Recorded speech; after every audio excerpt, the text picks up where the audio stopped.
The Atlanta Fed GDP tracker shows that the U.S. is on the verge of an economic downturn, but how soon can we expect a recession? Let's ask Steve Forbes, Forbes Media chairman and editor-in-chief and author of Inflation. Steve Forbes, it's good to see you in person. Good to be with you. Okay, so give it to me straight. When are we going to have a recession? Are we going to have a recession?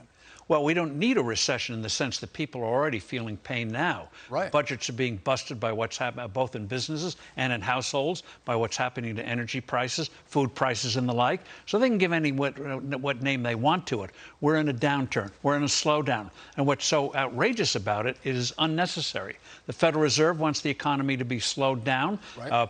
Formally avoid a formal recession, but it's a downturn, or I think we will have a recession. And they're doing it because that's the only way they know how to fight inflation. Instead of increasing the supply in the economy, they want to reduce people's ability to buy. So they reduce demand, that brings prices down. When a business goes out of business, prices get cut. But that's not the real way to fight inflation. That gives you pain. So are you actually saying you don't think the Fed should be raising rates right now? What the Fed should be doing is leaving rates alone. Okay. That's like rent control. You're renting the money. And so when they manipulate it, they distort the market. Let borrower and lender decide what the rate should be. Right now, the Federal Reserve has already engineered a slowdown in housing, even though we have a housing shortage in this country, doubling the mortgage rates for 30 years, and it's going to ripple through the rest of the economy.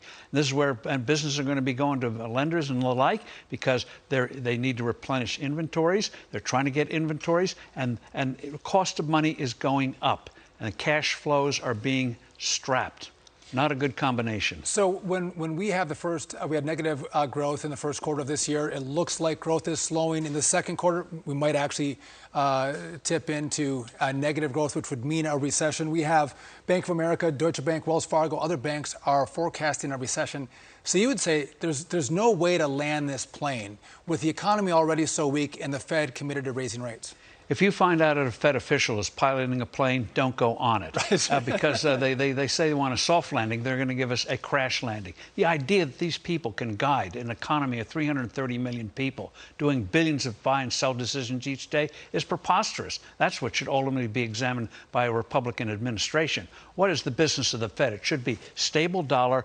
Don't try to manipulate the economy. They've done a bad job of it. And Steve, I was in Congress for almost 10 years on the House Financial Services Committee, and we were talking about quantitative easing. In essence, the printing of money, in essence, to buy our debt and mortgage-backed securities.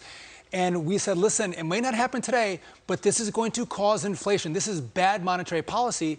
And the Fed was like, there's been not a problem. It's okay. We're going to keep doing it.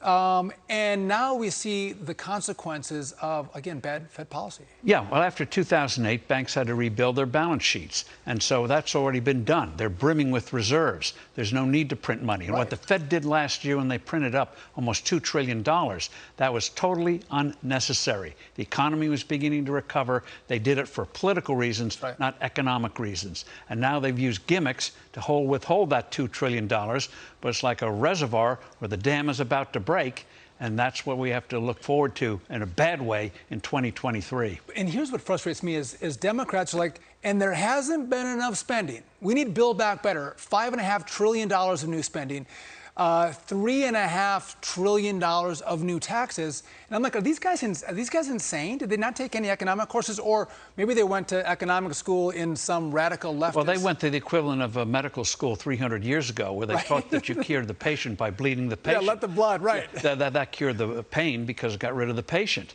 And so that's what they're doing now. Where do the resources come from? It doesn't come from government, it comes from we the people. Right. And when you raise the cost of producing things, you get less of those things, which means shortages, higher prices, and more pain. And what they're doing on the energy side is truly outrageous, not just at the gas pump, but every major advance of civilization, whether it's the Industrial Revolution, railroads, cars, the internet, has an exponential increase in the use of energy. And now what they want to do is less energy at a higher price. That's a formula for stagnation. Going backwards. By the way, cheaper energy in America means it's cheaper to produce in America. And if you have cheaper energy costs, you might be able to pay a little more in your salaries to the American people. You actually keep businesses at home with cheap energy as opposed to regulating them over to China and India. The whole point of a free market is to be more productive, getting more from less. They want to go backwards. Windmills, Great technology 500 years ago. Right. We're in the 21st century, the last I looked. And we're back to windmills. Steve Forbes, always so smart and brilliant. Thanks for joining me. Thank you. Good to be with you. I Thank you. appreciate it. All right.